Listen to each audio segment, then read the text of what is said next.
ఆశ్చర్యం ఏమిటో తెలుసా? ఇప్పుడు చంద్రబాబు నాయుడు గారు ముగ్గురితో కలిసి పొత్తు అని అంటా ఉన్నాడు. 3 పార్టీలతో పొత్తు అని అంటా ఉన్నాడు.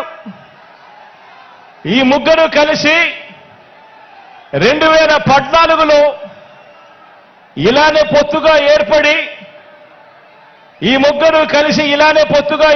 2014లో ఒకే స్టేజ్ మీద కూర్చొని వీళ్ళంతా కూడా భాషణలు ఇచ్చారు, మీటింగులు పెట్టారు. ఒకే ప్రకటనలో ఇలా ముగ్గురు ఫోటోలు వేసి ఒకే ప్రకటనలో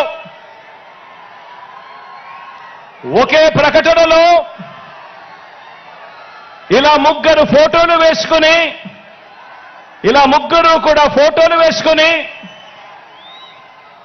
చంద్రబాబు నాయుడు గారి సంతకం పెట్టి ఇంటింటికి ఈ పాంఫ్లెట్ను పంపించాడు. ఇంటింటికి పంపించిన ఈ పాంఫ్లెట్లో చంద్రబాబు నాయుడు గారు ఏం రాశారో తెలుసా? ఈ ముగ్గురు ఫోటోలు పెట్టి చంద్రబాబు నాయుడు గారి సంతకం పెట్టి 2014లో వీళ్ళే కూటమిగా ఏర్పడి ఇంటింటికి పంపించిన ఈ పాంఫ్లెట్లో వీళ్ళు రాసిన మాటలు: రైతులకు రుణమాఫీ పైన మొదటి సంతకం చేస్తాను, డ్వాక్రా సంఘాల రుణాలన్నీ పూర్తిగా రద్దు చేస్తాము, మహిళల రక్షణకు ఉమెన్ ప్రొటెక్షన్ ఫోర్స్ ఏర్పాటు చేస్తాము, ఆడబిడ్డ పుట్టిన వెంటనే మహాలక్ష్మి పథకం కింద 25,000 రూపాయలు బ్యాంకు అకౌంట్లో డిపాజిట్ చేస్తాము,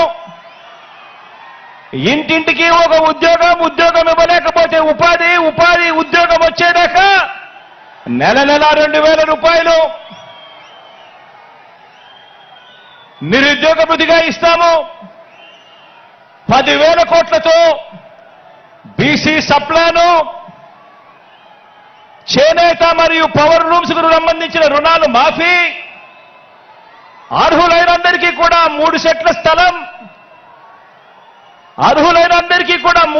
స్థలం, పక్కా గృహాలు మంజూరు చేస్తాము, రాష్ట్రాన్ని సింగపూర్గా మించి అభివృద్ధి చేస్తాము, ప్రతి నగరంలో హైటెక్ సిటీ నిర్మిస్తాము.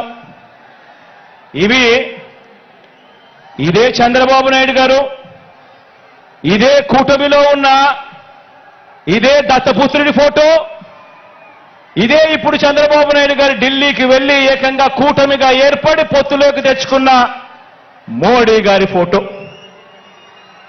వీళ్ళు ముగ్గురు కలిసి చంద్రబాబు నాయుడు గారు సంతకం పెట్టి ఈ ప్రతి పాంఫ్లెట్ను కూడా ప్రతి ఇంటికి చంద్రబాబు నాయుడు గారు పంపించాడు.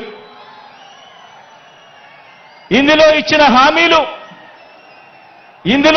హామీలు ఏవైనా కూడా అమలయ్యాయా అని అడుగుతా ఉన్నాను.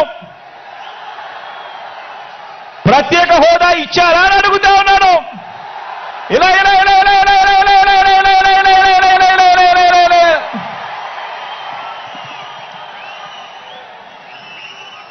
మరి ఇవి గతంలో చేయకుండా మరి పొత్తులో వీళ్ళంతా కూడా భాగమై ఈ మాదిరిగా మీటింగులు పెట్టి మేనిఫెస్టో అని చెప్పి మేనిఫెస్టోలో ఇవన్నీ పెట్టి పాంఫ్లెట్లుగా ఇవన్నీ చేసి ఏకంగా చంద్రబాబు నాయుడు గారి సంతకం పెట్టి ప్రతి ఇంటికి కూడా ఈ మాదిరిగా పంపించి మరోసారి ఇదే డ్రామాను, ఇవే పొత్తును, మరోసారి ఇలాంటివే ఇంతకన్నా ఎక్కువ హామీలు ఇస్తూ మరోసారి మోసం చేసేందుకు ఈ రోజు మళ్ళా చంద్రబాబు నాయుడు గారి పొత్తుల డ్రామాతో మళ్ళీ ఈ రోజు మీ అందరి ముందుకు వస్తా ఉన్నారు. ఆలోచన చేయమని అడుగుతా ఉన్నా. చంద్రబాబు నాయుడు గారు చూపిస్తా ఉన్న ఈ పొత్తులతో ఎవరికైనా కూడా ప్రయోజనం కలిగిందా అని చెప్పి ప్రతి ఒక్కరూ కూడా ఆలోచన చేయమని అడుగుతా ఉన్నాను. ఇలా 2 చేతులు పైకెత్తి ఇలా